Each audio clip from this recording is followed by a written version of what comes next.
Dear students of class 8th, आज मैं Sanskrit book दीपकम के चैप्टर सप्तमः पाठ का प्रश्नोत्तर बताने जा रहा हूं। आप लोग वीडियो में आराम से देखेंगे।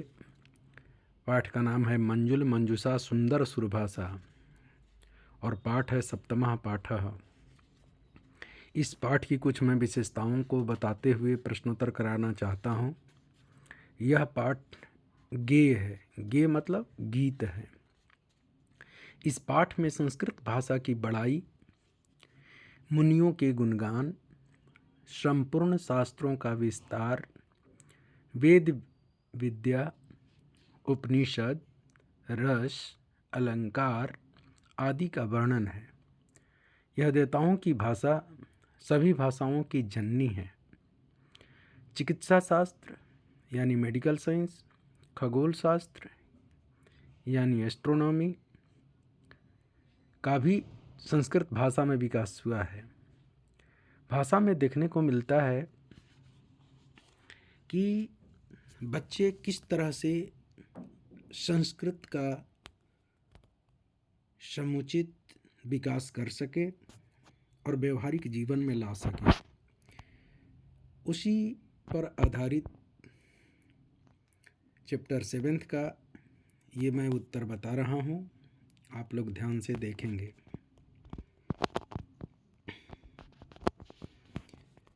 फर्स्ट है क्वेश्चन आपका, अधः प्रदत्तानां प्रश्नानां एक पदेन उत्तरम लिखत। नीचे दिए गए प्रश्नों के उत्तर एक पद में लिखें। क है सुंदर सुरभाषा कस्य वचनातीता, यानी सुंदर जो है और सुर भाषा जो है देवताओं की जो भाषा है वह कस्य वचनातीता, तो बोलेंगे कि मम वचनातीता। ठीक है, यानी कस्य वचनातीता यानी किसके वाणी से परे है या पार है, बियॉन्ड है, तो उत्तर होगा मम वचनातीता। है संस्कृत भाषा कुत्र विजयते,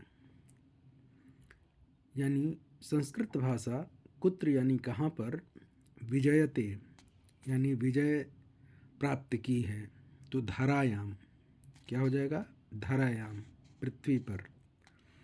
ग है संस्कृत भाषा कस्य आशा, संस्कृत भाषा किसकी आशा है, तो जीवनस्य आशा, जीवन की आशा है।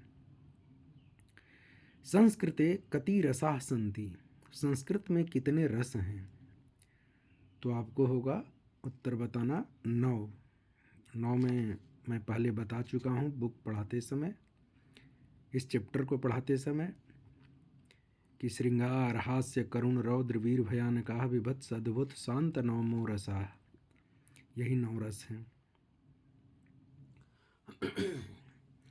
फिर कह रहा है यहाँ पर कि कस्याः ध्वनि श्रवणेन सुखम वर्धते, किसकी ध्वनि सुनने से सुख बढ़ती है, तो यहाँ पर कह रहा है कि कस्याः ध्वनि श्रवणेन, किसकी ध्वनि सुनने से सुखम वर्धते, तो संस्कृत भाषाया, उत्तर क्या होगा, संस्कृत भाषाया।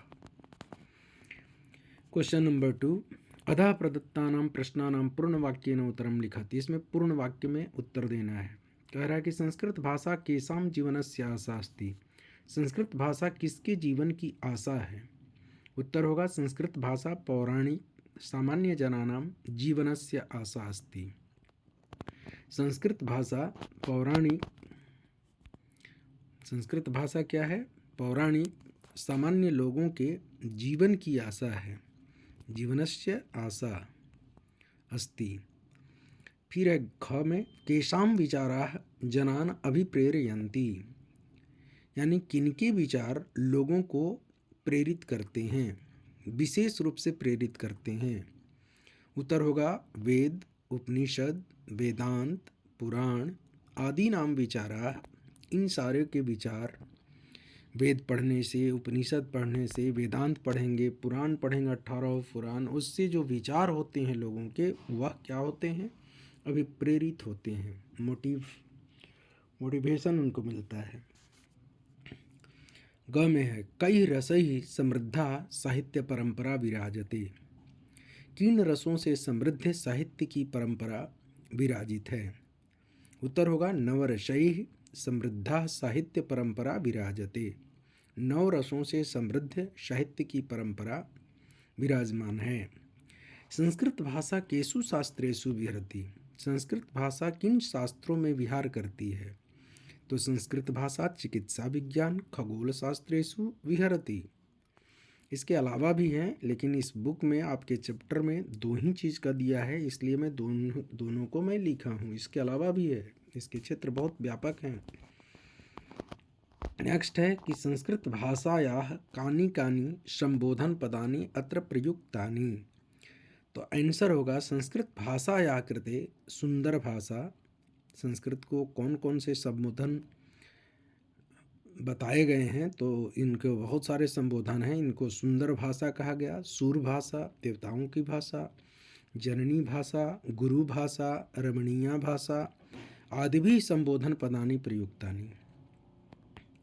क्वेश्चन नंबर थर्ड पर देखते हैं। करा कि रेखांकित पदानि आश्रित्य प्रश्न निर्माणम कुरुत।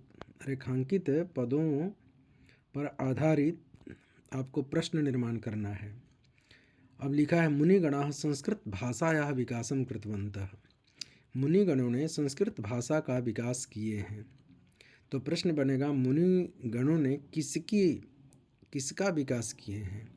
तो मुनिगणाः कस्याः विकासं कृतवन्तः? Question mark. सामान्य जनानां जीवनं काव्यं प्रभावितम् अस्ति।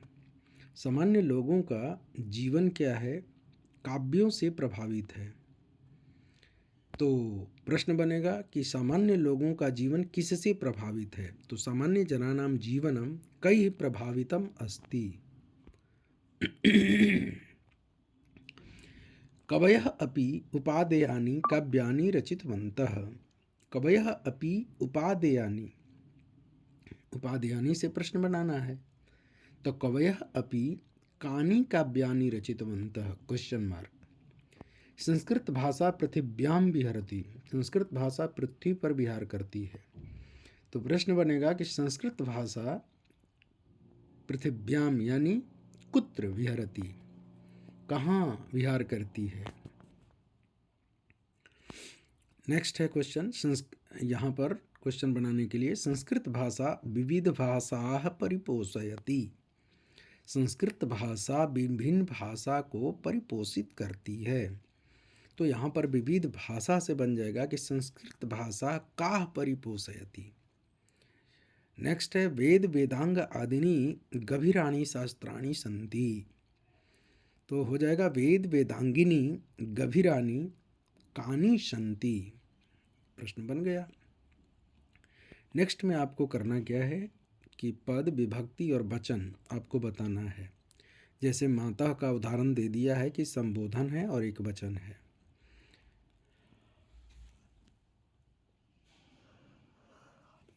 ऐसे ही तव ये युष्मत शब्द है, तो षष्ठी विभक्ति एक वचन में। मंजूषा ये लता की तरह है। मंजूषा शब्द प्रथमा एक वचनम। संस्कृति प्रथमा एक वचनम। जनानां षष्ठी बहुवचनम। जीवनस्य मूल शब्द जीवन है और ष्य लगा हुआ है, इसका मतलब कि षष्ठी विभक्ति एक वचन है। जीवनस्य यानी षष्ठी एक वचनम। धरायाम लतायाम जैसे होता है सप्तमी एक वचन में, ऐसे ही धरायाम तो सप्तमी एक वचनम। शास्त्रेषु शास्त्र शब्द है शास्त्रम। फलेषु शास्त्रेषु सप्तमी बहुवचनम। Next question. अधोलिखितानां पद्यांशानां यथा योग्यम मेलनम कुरुत। मिलाना है आपको। अयि मातस्तव पोषण क्षमता, तो किससे मिलेगा? मम वचनातीता सुंदर सुरभाषा। इसके बाद ख है वेद व्यास वाल्मीकि मुनिनाम, तो कालिदास बाणादि कविनाम।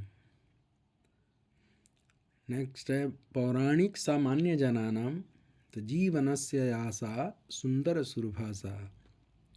श्रुति सुख निनदे सकल प्रमोदे, तो हो जाएगा स्मृति हित वरदे सरस विनोदे। वैद्य ब्रह्म शास्त्रादि विहारा विजयते धरायाम सुंदर सुरभाषा। नेक्स्ट क्वेश्चन है उदाहरण अनुसारम अधः प्रदत्तानां पदानाम एक पदेन अर्थम लिखत। एक पद में अर्थ लिखना है। सुराणाम भाषा, तो मूल शब्द ले लेंगे। सुराणाम का मूल शब्द सूर है। सुराणाम तो षष्ठी व्यक्ति बहुवचन में है। मूल शब्द सूर है तो सूर और भाषा को जोड़ लेंगे तो सूर भाषा हो गया। ऐसे ही सुंदरी सुरभाषा, तो मूल शब्द है सुंदरी और मूल शब्द सुंदर से सुंदरी बना है। मूल शब्द सुंदर है तो सुंदर और सुरभाषा को जोड़ लेंगे तो सुंदर सुरभाषा। ऐसे ही है नवरसई, तो ये तो तृतीय भक्ति बहुवचन में है तो हम नवरस मूल शब्द है तो नवरस रुचिरा हो जाएगा। मूल शब्द आगे वाले का मूल शब्द लेना है, पीछे वाले को सेम जोड़ लेना है। जैसे पोषणस्य क्षमता, तो मूल शब्द क्या है पोषण, क्योंकि पोषणस्य तो षष्ठी व्यक्ति एक वचन में प्रयोग करने पर होता है तो मूल शब्द है पोषण और क्षमता को जोड़ दिए पोषण क्षमता। ऐसे ही मंजुला भाषा, तो मंजुल और भाषा को जोड़ दिए तो हो गया मंजुल भाषा। नेक्स्ट क्वेश्चन है पेटिकातः पदानी चित्वा रिक्त स्थानानि पूरयत। इसके पूरा करना है, इसमें से चुन करके जो ये पेटी दी हुई है इस पेटी में से निकाल करके शब्दों का चयन करना है और जिससे ये वाक्य सही हो जाए। जैसे एक उदाहरण दिया हुआ है कि मुनिवर विकसित कविवर विलसित, तो मंजुल मंजूषा तो सुंदर सुरभाषा। अई मातः तव पोषण क्षमता, तो क्या हो जाएगा नेक्स्ट मम वचनातीता। ऐसे ही है वेद व्यास वाल्मीकि मुनिनाम, तो नेक्स्ट हो जाएगा कालिदास बाणादि कविनाम। पौराणिक सामान्य जनानाम, तो जीवनस्य आशा भर देना है।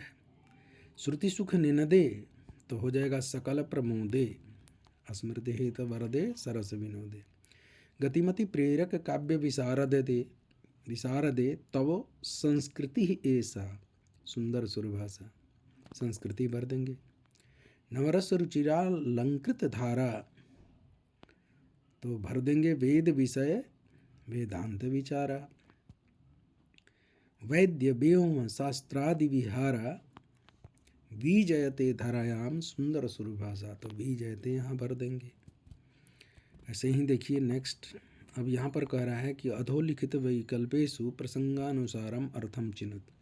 इसमें सेम अर्थ लिखना है। जैसे मंजुल मंजूषा का अर्थ क्या है, इत्यस्य अर्थः कः, इसका अर्थ क्या है। तो मंजुल मंजूषा का अर्थ है मनोहर रूपेण संकलिता। कठोर भाषा तो है ही नहीं तो ये गलत है। सोचनीय भाषा ये भी नहीं है, सामान्य भाषा भी नहीं है। मनोहर रूपेण, मन को हरने वाले, मन को हरने वाली यह भाषा, संकलित भाषा मंजुल मंजूषा है। नेक्स्ट है सुंदर सुरभाषा केसाम जीवनस्य आशा उच्यते। सुंदर सुरभाषा किसके जीवन की आशा कही जाती है, तो पौराणिक सामान्य जनानाम, पौराणिक यानी पुराण से संबंधित सामान्य लोगों की यह भाषा। फिर है सुंदर सुरभाषा कुत्र विजयते। सुंदर सुर जो भाषा है वह कहाँ पर विजय प्राप्त करती है, तो धरायाम। धरायाम यानी पृथ्वी पर, पवने जलधौ आकाशी ये सब गलत है, धरायाम। फिर है सुंदर सुर भाषा किम नास्ति। कह रहा कि सुंदर सुर भाषा यानी देवता की भाषा में किम नास्ति क्या नहीं है, तो शास्त्र ज्ञानम तो है, वेदांत चिंतनम ये भी है, संस्कृति भी है, अशुद्धि इसमें नहीं है तो इसमें आंसर हो जाएगा अशुद्धि।